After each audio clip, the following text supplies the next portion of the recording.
여러분과 함께 루카가 전한 거룩한 복음입니다.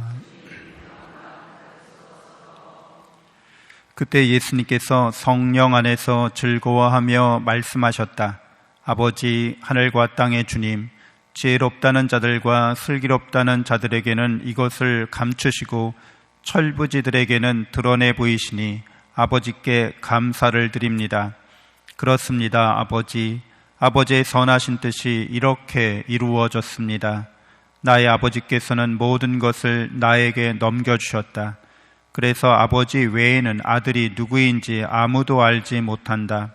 또 아들 외에는, 그리고 그가 아버지를 드러내 보여주려는 사람 외에는 아버지께서 누구이신지 아무도 알지 못한다. 그리고 예수님께서는 돌아서서 제자들에게 따로 이르셨다. 너희가 보는 것을 보는 눈은 행복하다. 내가 너희에게 말한다. 많은 예언자와 임금이 너희가 보는 것을 보려고 하였지만 보지 못하였고, 너희가 듣는 것을 들으려고 하였지만 듣지 못하였다.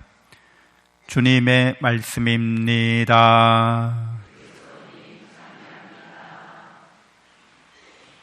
참 예수님, 하나님의 복동이 고맙습니다. 고맙습니다. 네, 예수님께서 성령 안에서 즐거워하십니다. 성령 안에서 즐거워하시면서 아버지의 선하신 뜻이 지혜롭다는 자들, 슬기롭다는 자들에게 감추어지고 철부지들에게 드러내 보여주었다고 이렇게 즐거워하시는 거죠. 그래서 성령 안에서 철부지들이 느끼는, 체험하는 기쁨, 그것은 갓난아기들 여러분 이렇게 키워서 품 안에 안고 있으면 어머니 젖을 먹고 만족해야죠. 어떤 걸 바라지도 않고 그 자체로 흡족해 있습니다. 바로 어머니 품 안에서 만족한 상태가 성령 안에서 이제 기뻐하는 거죠. 그래서 이러한 기쁨은 어떤 조건과는 관계없는 거죠. 이 세상에서 어린이들이, 철부지가, 갓난아기가 내가 돈이 더 많았으면 좋겠다, 내가 더 잘 차려입었으면 좋겠다, 내가 더 좋은 곳에서 좋은 물건들을 많이 소유했으면 좋겠다, 이런 생각을 아예 하지를 않죠. 어린이 젖먹이의 입장에서는, 처지에서는 그런 것들은 아무 생각도 없을 뿐더러 바라지도 않고 그냥 만족해 있는 거죠, 지금. 그래서 우리가 성령 안에서 기뻐하는 것은 이제 그러한 상태를 말합니다. 어떤 이유 없이 그냥 행복하다는 거죠. 어떤 조건 없이 행복하다는 거죠.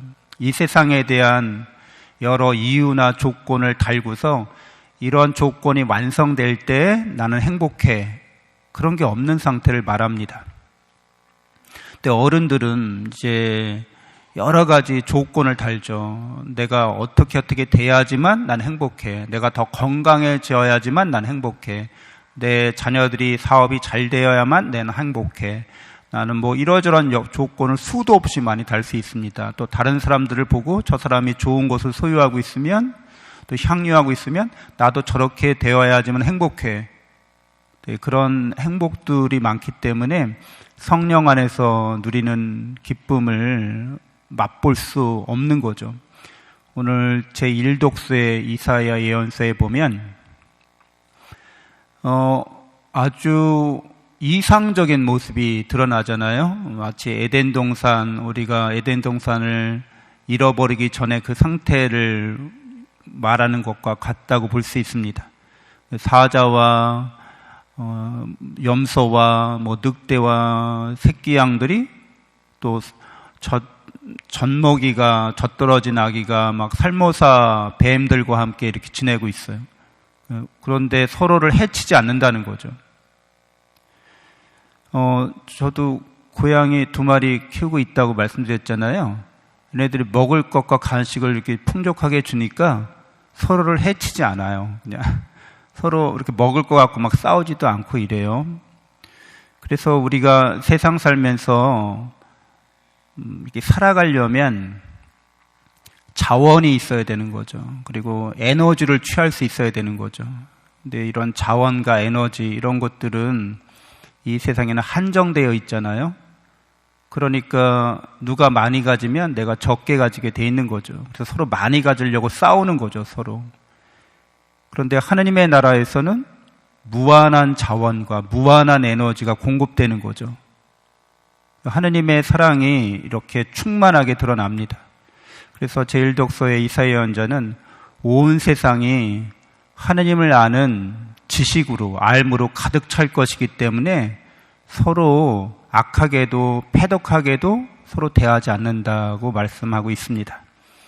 그래서 하느님의 영원하고 충만한 사랑과 은총, 자원과 에너지가 어떻게 주어지는지 똑똑하다는 사람들과 슬기롭다는 자들에겐 감추어져 있지만 우리에겐 드러나 있죠. 그것이 바로 십자가를 통해서 하느님의 사랑이 드러나는 겁니다. 또 예수님의 십자가에 달리신 모습을 통해서 하느님의 뜻이 드러나고 있는 거죠. 그래서 십자가를 통해서 그분의 죽으심과 부활을 통해서 내가 영원한 생명을, 하느님의 나라를 차지하고 상속받아 줄 아는 사람은 이 세상에서의 어떤 조건이나 이유 없이 그냥 성령 안에서 기뻐할 수 있습니다.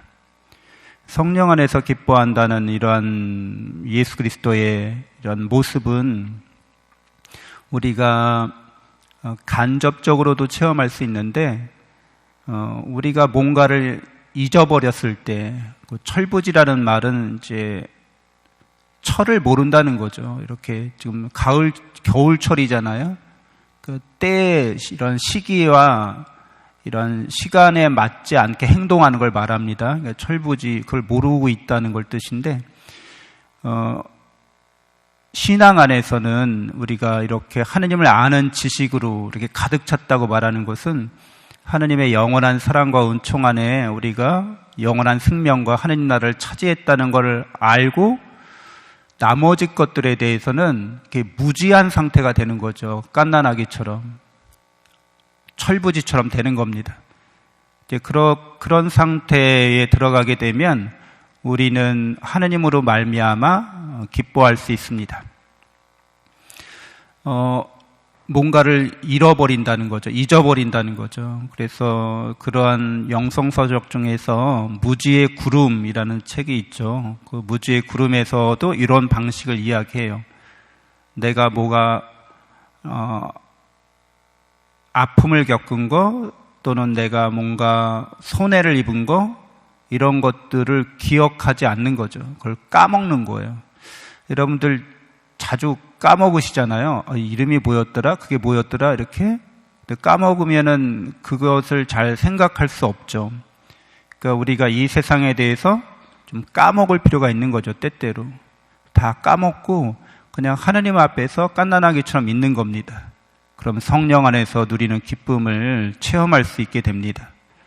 근데 우리의 뇌는, 우리의 두뇌는 우리가 모른다, 까먹었다, 기억할 필요 없다, 이렇게 하면 그냥 이렇게 리셋 시켜줘요. 네. 그래서 우리의 뇌는 우리가 어떻게 만들어가는가에 따라서 생각하는 방식을, 패턴을 이렇게 패턴화가 됩니다. 그래서 우리가 하느님 안에서 늘 머물고 생활하는 그리스도인으로서 십자가를 통해서 드러난 하느님의 영원한 우리에 대한 사랑으로 영원한 생명과 하느님 나라를 차지하면서 세상 사람들에게도 이렇게 성령 안에서 누리는 기쁨을 전할 수 있어야겠습니다. 잠시 눈을 감고 묵상하겠습니다.